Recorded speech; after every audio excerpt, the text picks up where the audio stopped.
जरा सोचिए उस शख्स की हालत क्या हुई होगी जो सड़कों की सफाई कर अपना घर चलाता है और अपनी तनख्वाह से पूरे घर का खर्च चलाकर किसी तरह गुजर बसर कर रहा हो।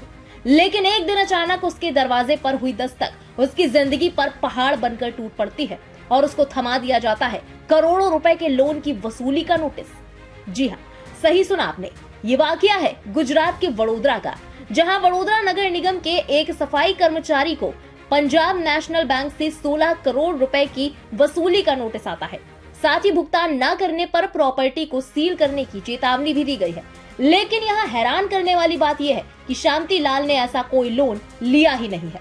वहीं इस मामले में बात करते हुए शांतिलाल सोलंकी और उनके परिवार के वकील नीरज जैन ने कहा कि हो सकता है कि शांतिलाल सोलंकी का आधार कार्ड किसी और ने इस्तेमाल किया हो। इस नोटिस से शांतिलाल और उनके परिवार की मानसिक शांति छिन गई है। इसके लिए जिम्मेदार व्यक्ति के खिलाफ सख्त कार्रवाई की जानी चाहिए। ये जो 16 करोड़ 50,000 और समथिंग रुपए की नोटिस वडोदरा महानगर सेवा सदन में सफाई का काम करने वाला शांतिलाल सोलंकी को ये जो नोटिस मिली है, मैं ऐसा मानता हूँ कि जिसके पास सिर्फ 30,000 की आवक हो, तनख्वाह हो,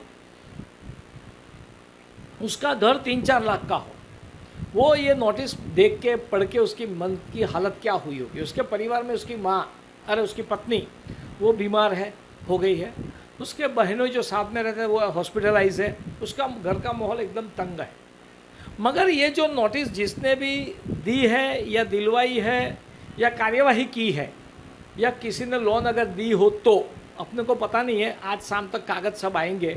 मगर मेरा ऐसा मानना है कि ये जो भी किया है शायद उसके आधार कार्ड का यूज़ किया हो किसी ने, या तो गलत तरीके से कलेक्टर कचहरी में से ही नोटिस आने, क्योंकि वडोदरा शहर के मामलतदार और एग्जीक्यूटिव मजिस्ट्रेट पूर्व उन्होंने ये नोटिस दी है, यानी गवर्नमेंट की ओर से नोटिस आई है। तो ये जो नोटिस है, ये नोटिस प्रारंभिक रूप से प्राइमा फसी देखा जाए तो ये गलत है, क्योंकि आरसी दत्त रोड की जो प्रॉपर्टी दिखाई गई है वो प्रॉपर्टी उसकी है नहीं, शांतिलाल की।